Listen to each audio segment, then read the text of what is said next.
하나님 말씀은 다니엘서 6장입니다. 15절로 마지막 절까지 28절까지 함께 읽겠습니다.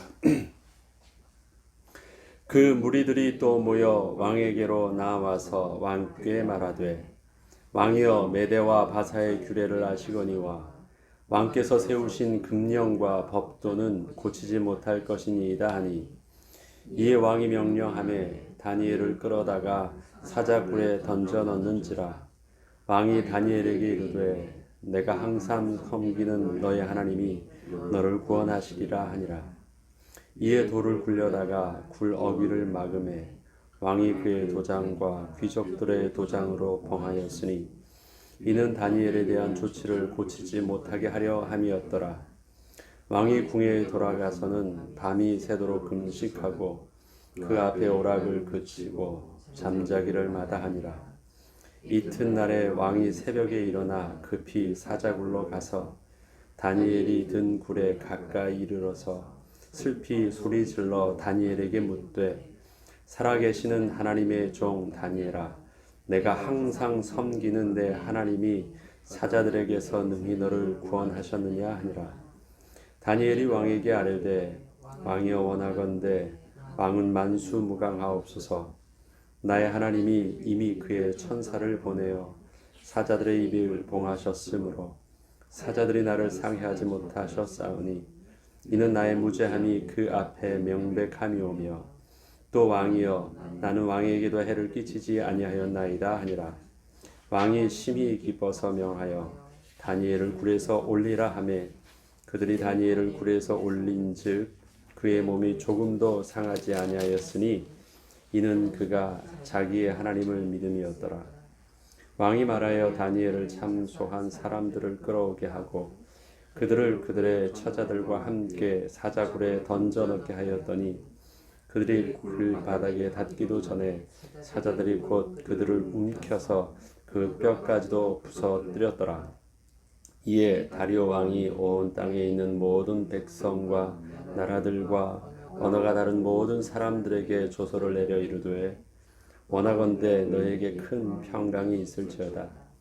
내가 이제 조서를 내리노라. 내 나라 관할 아래에 있는 사람들은 다 다니엘의 하나님 앞에서 떨며 두려워할지어다. 그는 살아계시는 하나님이시요 영원히 변하지 않으실 이시며 그의 나라는 멸망하지 아니할 것이요 그의 권세는 무궁할 것이며 그는 구원도 하시며 건져내기도 하시며 하늘에서든지 땅에서든지 이적과 기사를 행하시는 이로써 다니엘을 구원하여 사자의 입에서 벗어나게 하셨음이라 하였더라.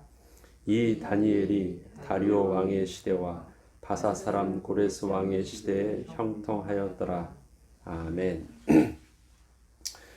오늘 마지막 절 28절은 이 다니엘이 다리오 왕의 시대와 바사 사람 고레스 왕의 시대에 형통하였더라라고 기록하고 있습니다.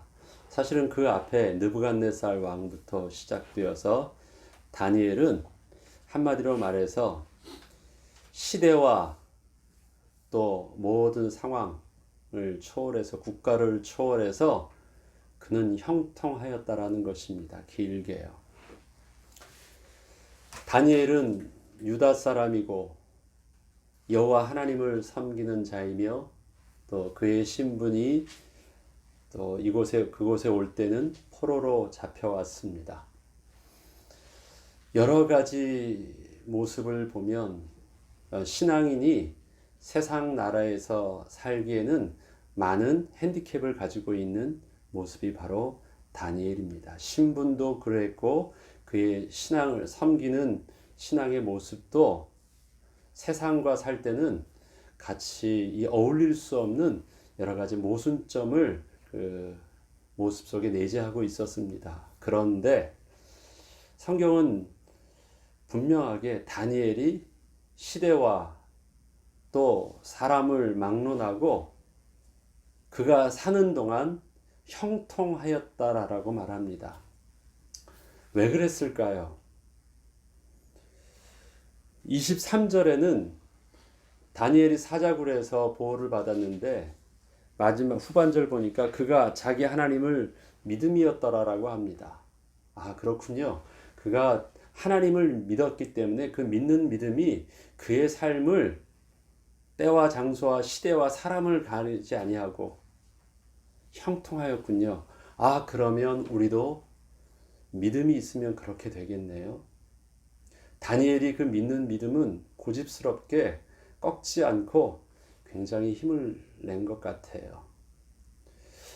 다니엘이 그렇게 믿었던 것처럼 우리도 믿으면 형통하겠지요. 그럼 뭐 중요한 것은 어떻게 다니엘이 믿었냐라는 것입니다. 하나님을. 우리는 잘 믿어야 된다라는 원론적인 표현을 쓰는데 그 잘 믿는다라는 모습이 어떻게 믿는 것이 잘 믿는 것입니까?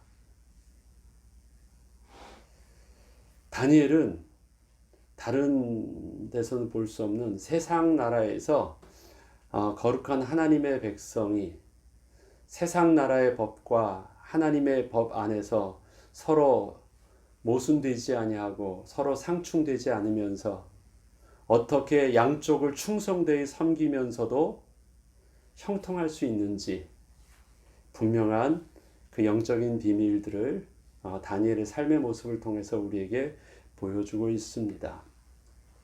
오늘 본문을 보면 중요한 이 세 그룹이 나옵니다. 첫 번째는 왕, 세상의 법의 그 근원인 왕이 나옵니다. 왕의 법, 세상의 법이 나옵니다. 그 다음에 또 하나의 그룹이 있죠. 무리들이 나옵니다. 그 법을 교묘하게 악용해서 그 법을 가지고 자기의 법을 그들 속에 숨겨져 있는 왕의 법이 아니라 자기 속에 있는 숨겨져 있는 그 의도를 이용하려고 하는 무리들이 있습니다. 법을 악하게 이용하려는 무리들이 있습니다. 그 다음에 다니엘, 하나님의 법을 순종하고 또 하나님의 법과 세상의 법을 그대로 충성하고 있는 다니엘이 있습니다. 다니엘은 다리오 왕의 사랑받는 신하였고 제일 신임받는 또 신하였습니다. 다니엘이 그 왕에게 또 이렇게 신임을 받을 수 있었던 이유는 다니엘이 신앙이 좋아서가 아닙니다. 다니엘이 그 왕에게 충성을 하였기 때문에 그렇습니다. 그리고 다니엘은 왕의 지시에 그대로 따라서 왕의 입맛에 잘 맞았습니다. 그리고 잘 지혜롭게 잘 처리하였습니다. 그것이 왕의 통치에 거스르지 아니하였고 그 왕의 마음을 시원케 하였습니다. 그가 하나님을 잘 섬겨서가 아닙니다. 세상 법에 왕의 법에 그대로 잘 따르는 것입니다. 그런데 그 왕은 다리오 왕은 또 그 앞에 있었던 왕들은 다니엘이 자기를 그렇게 충성되이 섬기는 것처럼 하나님도 그의 신인 하나님께서도 충성되이 섬기고 있다는 것을 잘 알고 있습니다. 오늘도 다리오 왕이 다니엘이 섬기는 그 하나님을 말할 때 네가 항상 섬기는 내 하나님이라는 표현을 계속해서 반복적으로 쓰고 있습니다. 네가 항상 섬기는 내 하나님. 사실은 그 항상 섬기는 그 하나님의 모습, 그 신앙의 모습 때문에 그것이 걸려들고 그것이 사단이 난 것 아닙니까? 지금 다니엘은 그렇다면 하나님 앞에 충성됨과 또 세상 왕의 충성됨을 두 가지를 함께 하고 있었는데 본래 평상시의 삶은 부딪히지 않았어요. 그런데 그것을 교묘하게 조화로웠고 아무 문제 없이 가던 그 길들을 무리들이 대립하게 교묘하게 만든 것입니다. 인간의 악함이 그 속에서 나온 것입니다.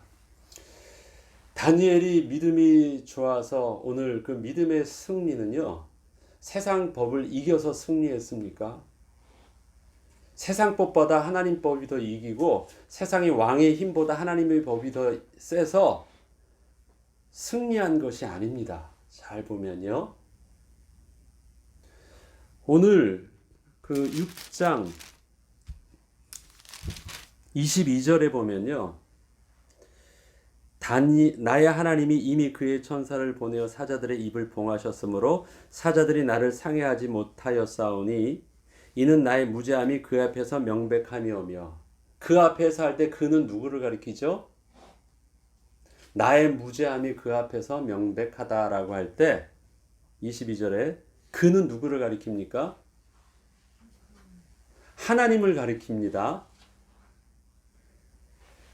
나의 무죄함이 먼저 하나님 앞에서 명백함이고 또 왕이여 나는 왕에게도 해를 끼치지 아니하였나이다.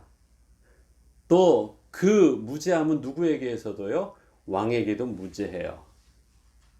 자, 첫 번째 하나님에게도 무죄하였고요. 왕에게도 무죄하였습니다. 그 말은 뭐예요?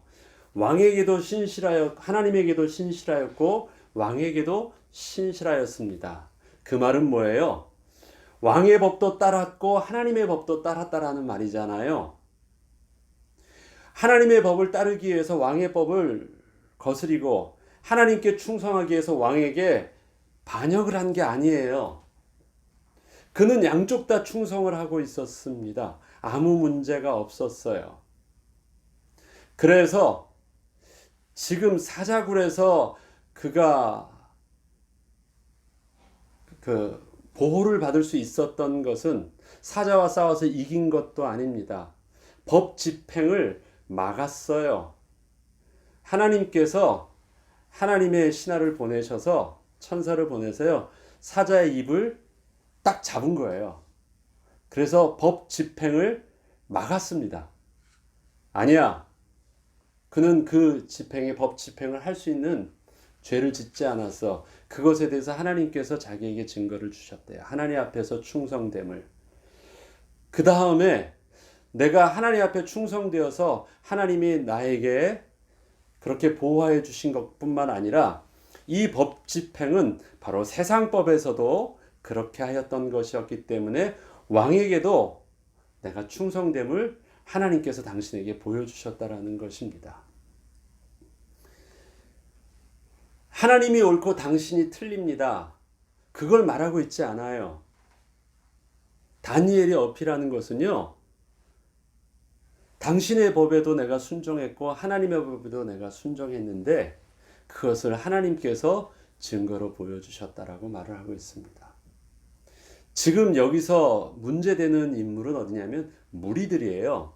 왕과 다니엘의 모습이 아닙니다.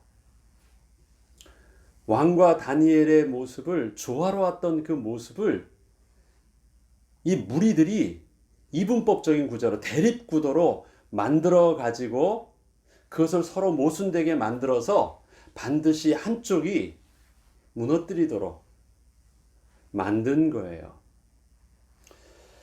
하나님께서 이 세상을 주관하실 때 하나님의 통치는 하나님의 백성에게만 국한되지 않습니다. 하나님의 통치는 만물을 주관하여 주십니다. 하나님의 통치는 신자뿐만 아니라 불신자의 권위도 하나님께서 세우셨습니다.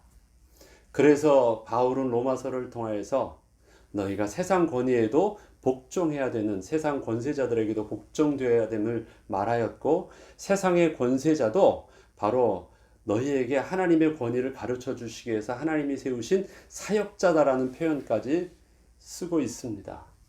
왜요? 하나님께서 세우신 권위이기 때문에 그렇습니다. 그렇다면 분명히 세상의 권위와 하나님의 권위가 하나님으로부터 다 나온 것이라면 양쪽이 모순될 수는 없죠. 우리 신학적으로 이런 표현을 씁니다. 일반 은총과 특별 은총이라는 것이 있어요. 오늘 보니까 밖에 비가 와요. 그 비가 오는 것은 하나님의 백성에게만 좋은 것이 아니라 세상에도 좋습니다. 하나님께서 모든 이 땅의 피조물에게 동일하게 내려주시는 은혜예요. 그런 자연의 모든 부분들도 그렇게 하나님께서 은총을 베풀어 주시고요. 또 한 가지 있는 일반 은총이 바로 세상의 법입니다. 만약에 세상의 법이 만들어지지 아니하였다면 세상의 그 혼란함 속에서 완전히 짐승처럼 약육강식의 세상 속에서 약한 자들은 다 죽임을 당하고 혼란할 것입니다. 그러나 하나님께서는 세상에 권위를 주셨다라는 것은 세상에 법을 주셔서 세상의 모든 사람들도 그렇게 안정적인 보호를 받게 하여 주셨습니다. 그게 일반 은총이에요. 그 가운데 하나님은 하나님의 백성에게 택하여 주셔서 구원의 은혜를 베풀어 주셨습니다. 또 그 가운데 베푸시는 하나님의 또 기적과 같은 특별한 은총의 모습도 있습니다. 법은 일반적인 은총이에요. 다시 말해서 그것도 하나님으로부터 나온 것이라는 거예요. 세상의 법인데 그러면 분명히 하나님의 법과 세상의 법은 모순되지 않는 부분들을 가지고 있어요.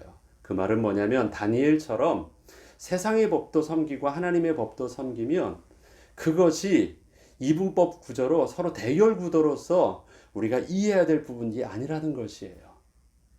어느 것이 옳으냐, 어느 것이 선이고 어느 것이 악이냐는 이분법적인 구조로 세상과 또 신앙과 세상을 성과 속을 분리해야 되는 문제가 아니라 하나님이 우리를 이 땅에 살게 하실 때는 삶의 우선순위가 어디 있느냐를 보는 것입니다.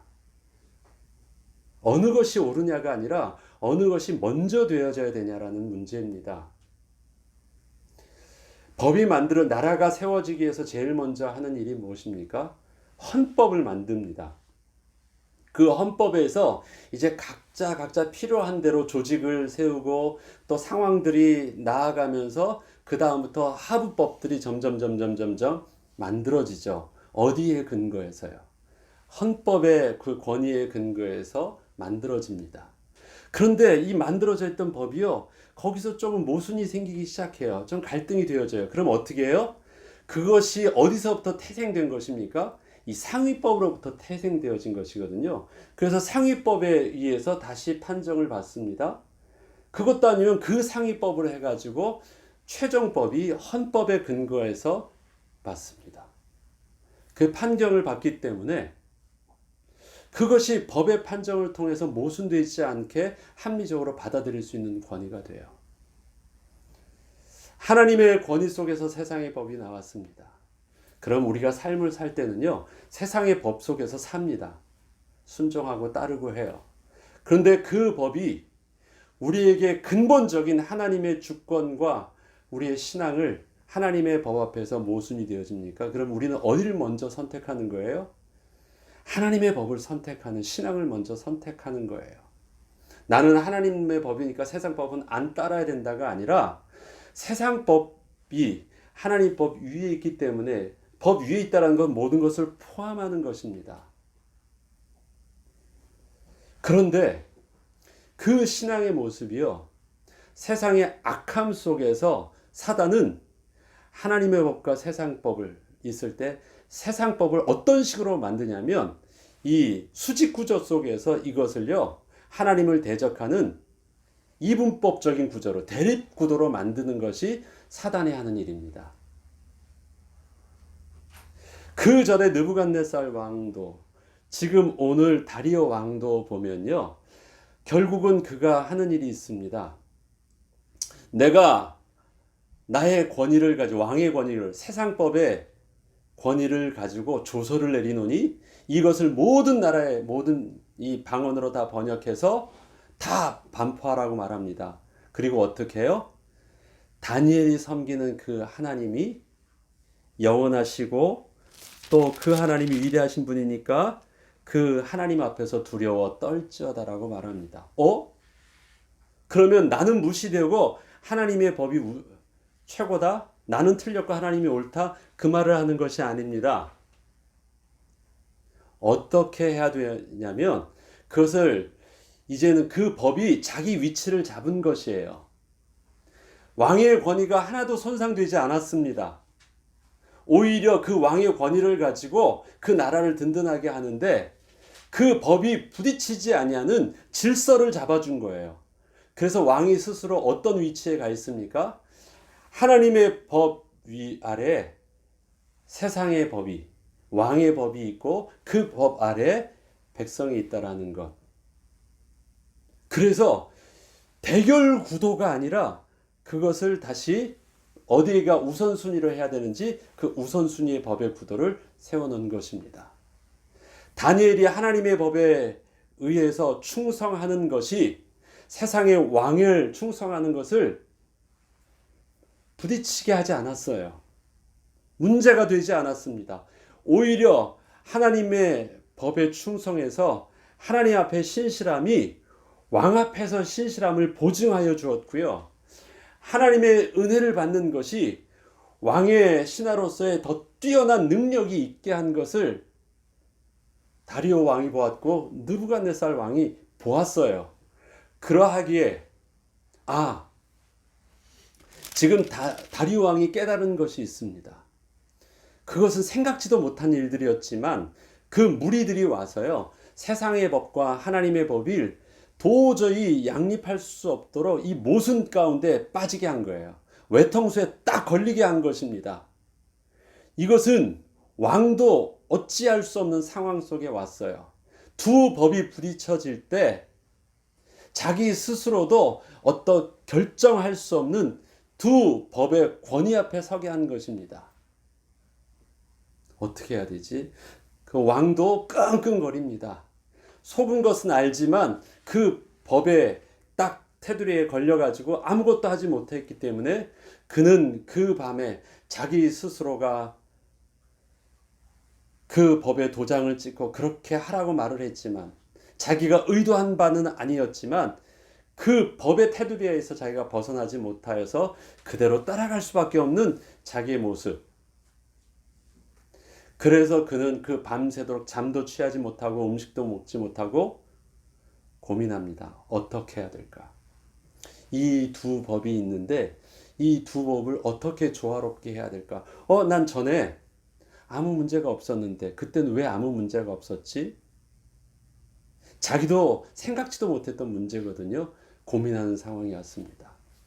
그때 그가 한 표현이 뭐냐면 나는 내 법대로 처리할 수밖에 없는 상황이었다. 그러나 이 상황 속에서 만약에 네가 섬기는 하나님이 계시다면 네가 항상 섬기는 내 하나님께서 너가 옳다라는 사실들을 네가 하나님 앞에 충성된 그 법에 충성된 그 증거를 사자굴에서 너를 건지셔서 증거해 주실 것이다 라고 표현을 합니다.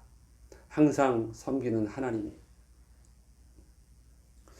이것을 다리오 왕은 확인하고 싶었어요. 그것이 맞다고 한다면 그렇게 하실 것이라는 생각을 하게 된 것입니다. 법대로 처리했습니다. 그리고 그 법이 이행이 되었어요. 그리고 그 다음날 가장 먼저 가가지고 확인하고 싶었고 확인했습니다. 그런데 거기서 항상 섬기는 그 하나님의 주권이 다니엘을 구원하여 주신 사실들을 확인하게 됩니다. 그것을 통해서 다니엘이 앞서 말씀드렸듯이 하는 얘기가 있죠. 하나님께서 나의 옳음을 증거해 주셨습니다. 그래서 하나님께서 친히 나를 보호하여 주셨습니다. 그래서 법이 집행되지 않도록 하셨습니다. 막으셨습니다. 그리고 하나님께서 또 당신에게서도 내가 충성됐다는 사실들을 하나님께서 증명하여 주셨습니다. 변화하여 주셨습니다. 그렇게 고백하는 것입니다. 그래서 다리오 왕이 이해된 것이 있습니다. 세상 법과 하나님의 법이 있는데 이것은 서로 대립해야 되는 구조가 아니구나. 세상에선 알지 못하는 하나님의 법의 비밀, 영적인 비밀이 있는 것이구나.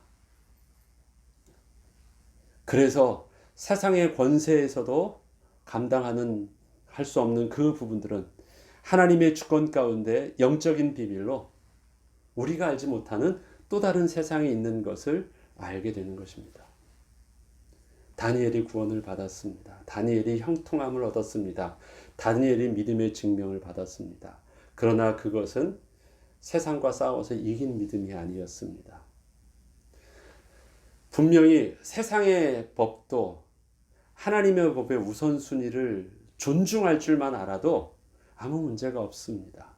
그런데 그것을 대립구도로 그것을 무시하고 이 무리들과 같이 그렇게 그 법을 통해서 악용하려고 하면, 그래서 그 법을 통해서 하나님을 대적하려고 하면 하나님이 그것에 대해서 하나님이 써주셔야 하는 방법이 있습니다. 어떤 일들이 일어날까요? 거기서 하나님의 영적인 비밀, 기적이 일어날 수 있습니다. 세상이 알 수 없는 하나님의 방법, 세상은 상상할 수도 없고 이해할 수 없던 하나님의 방법이 기적이 일어날 수도 있습니다. 그런데 다니엘의 세 친구처럼 그리 아니하실지라도 양보하지 않는 신앙의 우선순위가 있습니다. 왜요? 이 나라가 잠시 있다 지나간 나라고 영원하신 하나님의 나라가 진짜이기 때문에 양보하지 않는 것입니다. 하나님은 거룩한 하나님의 백성이 이 땅에서 살아갈 때 하나님은 하나님의 주권 가운데 하나님이 주시는 지혜와 믿음 가운데 이 세상과 조화롭게 살도록 하십니다. 그러나 이 세상에서 있는 모든 사단의 권세가 그것을 통해서 악함을 통해서 세상과 대립하게 할 때는 하나님의 방법은 하나님의 기적과 하나님의 특별한 하나님의 백성의 은총을 베푸시기도 하십니다. 그렇게 해서 살아나는 방법도 있고, 하나님은 더 이해할 수 없는, 세상이 이해할 수 없는 하나님의 방법으로 순교를 통해서 더 큰 하나님의 믿음의 열매가 씨앗이 되어서 나오기도 하십니다. 우리는 다 알지 못해요. 그러나 하나님은 궁극적으로 하나님이 승리케 하시는 모습을 하나님은 그 시대에 보여주셨고 다니엘에게도 보여주셨습니다. 그리고 세상과 대적했던 그 악함에 대해서 하나님은 반드시 보응하십니다. 사자굴에서 사자가 배불러서 안 먹었다라는 사자들이 그 사자들의 의지를 통해서 집행을 거부하지 않았던 사실들을 무리들을 그의 가족까지 다 그 굴에 던져 넣었을 때 그들이 땅바닥에 떨어지기도 전에 입에서 사자들이 완전히 갈결기 다 찢어서 죽였다라고 하는 그 하나님의 진노의 모습, 하나님의 법의 준엄함을 확실하게 증거로 보여주고 있습니다. 하나님이 친히 집행을 하셨다라는 것입니다. 저와 여러분의 믿음이 어떠해야 되겠습니까? 세상을 이분법적인 구조로 보고 우리가 더 큰 힘으로 세상을 싸워서 이겨야 된다고 생각하면 안 됩니다. 세상 모두 다 하나님이 통치하시고 하나님의 법이 또 하나님의 허락하심이 세상의 법도 세상의 권세도 그대로 있습니다. 우리는 하나님을 믿는 믿음과 하나님을 경외함 속에서 세상 법에 그 하나님의 권위 앞에서 순종하는 것입니다. 문제가 됩니까? 하나님도 아십니다. 하나님께서는 모순되지 아니하는 하나님의 기적들을 하나님의 백성들에게 베풀어 주실 것이고 하나님의 영광은 드러나게 해 주실 것입니다. 이 땅에서 하나님의 백성을 통해서 이 땅에 하나님의 영광이 드러날 수 있도록 형통케 하여 주실 것입니다. 우리가 생존하기 위해서는 세상의 법과 타협해야 된다는 말이 성경에 어느 구절도 없습니다. 달라도 하나님께서 형통케 하여 주실 것입니다.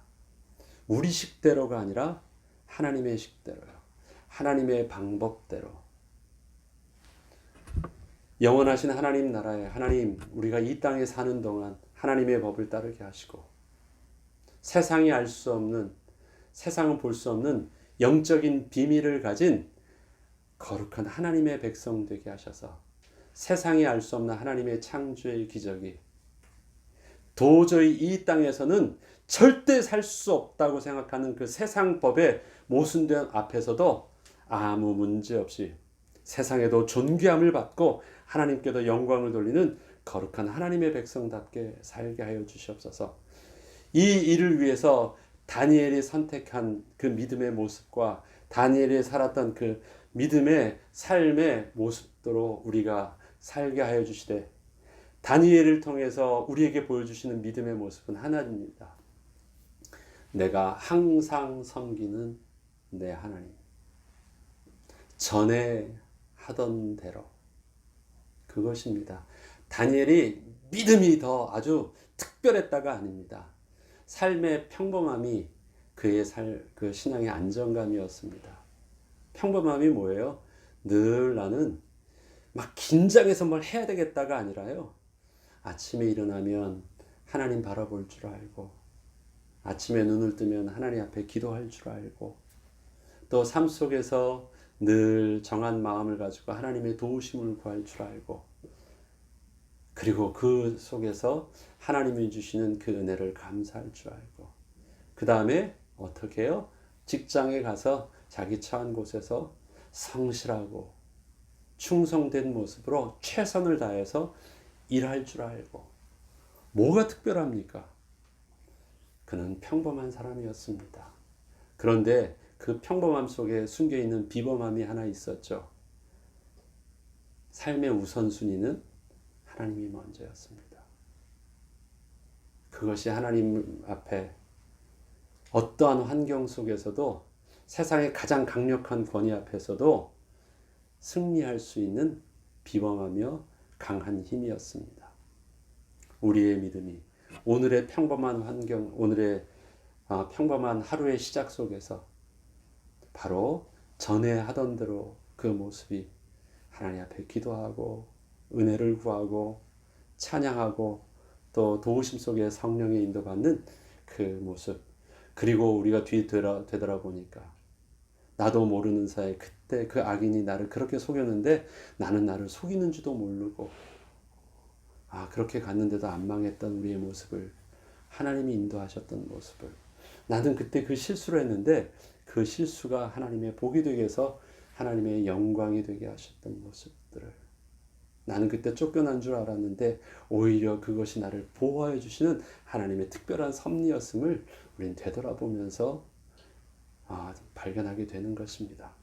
저와 여러분의 삶의 평범함이 세상을 이기는 비범함의 비밀로 오늘도 누려지길 주의 이름으로 축원합니다. 주기도문으로 마치겠습니다.